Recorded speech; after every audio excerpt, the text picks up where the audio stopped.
अस्सलातु वस्सलाम अलैका या रसूल अल्लाह व अला अलैका व अस्हाबिका या हबीब अल्लाह। अस्सलाम अलैकुम सामीन कराम, उम्मीद है कि आप सब खैर आफियत से होंगे।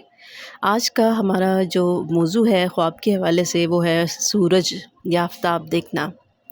इसकी मुख्तलिफ़ सूरतें और उसकी मुख्तलिफ़ ताबीरें हैं। तो अगर आप भी अपनी ख्वाब की ताबीर जानना चाहते हैं तो इस वीडियो को एंड तक ज़रूर देखिएगा। और अगर आपने मेरे चैनल को सब्सक्राइब नहीं किया तो मेरे चैनल को सब्सक्राइब कर लीजिए और बेल आइकन ज़रूर प्रेस कीजिएगा ताकि आपको मेरी आने वाली तमाम वीडियो मिलती रहें। और अगर वीडियो पसंद आए तो लाइक ज़रूर कीजिएगा। तो चलते हैं अपने आज के मौजू यानी ख्वाब में आफ़ताब या सूरज देखना। ख्वाब में आफ़ताब बादशाह या खलीफा बुज़ुर्गवार होता है। अगर ख्वाब देखे कि इसने आफ़ताब को आसमान से पकड़ा है या अपनी मिल्क में ले लिया है तो दलील है कि बादशाही या बुज़ुर्गी पाएगा या बादशाह का दोस्त और मुकर्रब होगा। और अगर देखे कि ख़ुद आफ़ताब हो गया है तो दलील है कि आफ़ताब के अंदाज़े पर बादशाह होगा। अगर बादशाही का अहल ना होगा तो अपनी हिम्मत के बराबर बुज़ुर्गी और हशमत पाएगा। और अगर देखे कि आफ़ताब से जंग करता है तो दलील है कि बादशाह इसके साथ जंग करेगा। और अगर देखिए कि सूरज की जगह चाँद कायम हो गया है तो दलील है कि बादशाह होगा और सल्तनत बरकरार रहेगी। और अगर देखें कि आफ़ताब से नूर लेता है तो दलील है कि बड़े बादशाह से मुल्क ले लेगा। और अगर देखें कि आफ़ताब को पकड़ा है लेकिन आसमान से नहीं और उसकी शुआ और नूर भी नहीं है और तारीक है तो गम से निजात पाएगा। और अगर देखें कि आफ़ताब तारीक और स्याह है और अपनी जगह पर नहीं है तो दलील है कि बादशाह अपने कामों में मोहताज होगा।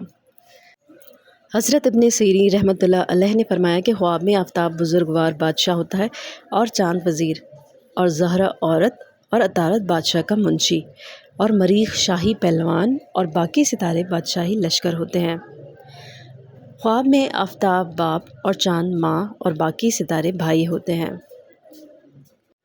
चुनांचे हक़ ताला ने अपने पाक कलाम में हज़रत यूसुफ़ अलैहिस्सलाम के किस्से में बयान फरमाया है, मैंने ख्वाब में 11 सितारे देखे और आफ़ताब और चाँद को देखा है कि मुझको सजदा करते हैं। और जो ज़्यादती और कमी आफ़ताब और महताब और सितारों में देखे तो माँ बाप और भाइयों पर दलील है। अगर ख्वाब में देखे कि आफ़ताब रोशन और पाकीज़ा निकला है और इसके घर में चमका है तो दलील है कि अपने ख़वीशों में से औरत चाहेगा। और अगर देखे कि बादल वगैरह आफ़ताब के नूर को ढांपता है तो दलील है कि बादशाह का हाल ख़तरनाक होगा और इसके अहवाल ख़ास कर जब आफ़ताब को खुलता देखे बदल जाएंगे। और अगर देखे कि आफ़ताब स्याही से रोशनी में आया है तो दलील है कि बादशाह बीमार होकर जल्दी शिफा पाएगा। अगर कोई ख्वाब में देखे कि आफ़ताब के ऊपर जो है रस्सी बांधी हुई है या धागा लटका हुआ है और उसने उस पर हाथ डाला है तो दलील है कि उसको बादशाह से मदद और क़ुव्वत हासिल होगी। और अगर देखें कि वो रस्सी टूट गई है और वो गिर पड़ा है तो दलील है कि बुज़ुर्गी और मर्तबे से गिर जाएगा। अगर कोई ख्वाब में देखे कि आफ़ताब या महताब को सजदा किया है तो दलील है कि उससे गुनाह या ख़ता ज़ाहिर होगी।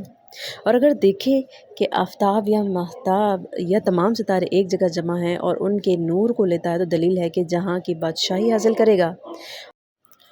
अगर ख्वाब में कोई देखे कि सूरज, चाँद और सितारे पकड़े हैं और सब स्याह और तारीक है तो इस अमर की दलील है कि ख्वाब देखने वाला हलाक हो जाएगा, ख़ासकर अगर जालिम और सितमगर भी है। अगर कोई ख्वाब में देखे कि सूरज के दरमियान स्याही का नुक्ता है तो दलील है कि बादशाह का दिल मुल्क में मशगूल होगा। और अगर देखे कि दो सूरज आपस में लड़े हैं तो दलील है कि दो बादशाह आपस में जंग करेंगे। और अगर सूरज को ज़मीन पर उतरा हुआ बेनूर देखे तो दलील है कि उस मुल्क का बादशाह सल्तनत से माज़ूल हो जाएगा और मुल्क से बेबहरा हो जाएगा। अगर सूरज को अपने हाथ में स्याह देखे तो दलील है कि बादशाह और ख्वाब देखने वाला दोनों गम में मुब्तला होंगे। और अगर देखे कि सूरज किसी सुराख में गुम हो गया है तो दलील है कि बादशाह मरेगा और आम खलकत को रंजो गम होगा। और अगर देखे कि सूरज और सितारों को किसी चीज़ ने छुपा लिया है तो दलील है कि बादशाह लश्कर समेत दुश्मन से शिकस्त पाएगा। और अगर देखे कि सूरज की इबादत करता है तो दलील है कि किसी बड़े बादशाह का मुकर्रब होगा। अगर कोई शख्स ख्वाब में देखे कि इसका चेहरा आफ़ताब की तरफ है फिर आफ़ताब से चेहरा फेर लिया है तो दलील है कि पहले काफिर था, फिर मुसलमान हुआ और अंजाम कार फिर काफिर हो जाएगा। اور اگر خواب میں دیکھے کہ آفتاب کانپ رہا ہے تو دلیل ہے کہ اس ملک کا بادشاہ کسی ناامید چیز سے رنج پائے گا۔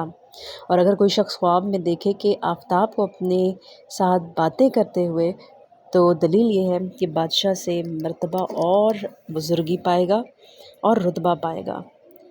اور اگر کوئی خواب میں دیکھے کہ وہ آفتاب کو سجدہ کرتا ہے تو دلیل ہے کہ بادشاہ اس پر مہربانی کر کے اپنا دوست بنائے گا، مرتبے میں بڑا ہوگا۔ ملک کے رئیس اور امیر عدل کریں گے اور صرف آفتاب کی شعاع کا دیکھنا اس کے برعکس حکم رکھتا ہے۔ تو مجھے امید ہے کہ آج کی یہ ویڈیو جو کہ ہماری خواب میں سورج دیکھنے کے حوالے سے تھی آپ کو پسند آئی ہوگی۔ تو اگر آپ کو میری ویڈیو پسند آئی تو لائک ضرور کیجیے گا، اور اگر ابھی تک آپ نے میرے چینل کو سبسکرائب نہیں کیا تو میرے چینل کو سبسکرائب کر دیجیے گا اور بیل آئیکن ضرور پریس کیجیے گا تاکہ میری آنے والی تمام ویڈیو آپ کو مل سکیں۔ اپنا بہت خیال رکھیے گا۔ نیکسٹ ویڈیو تک کے لیے اللہ حافظ۔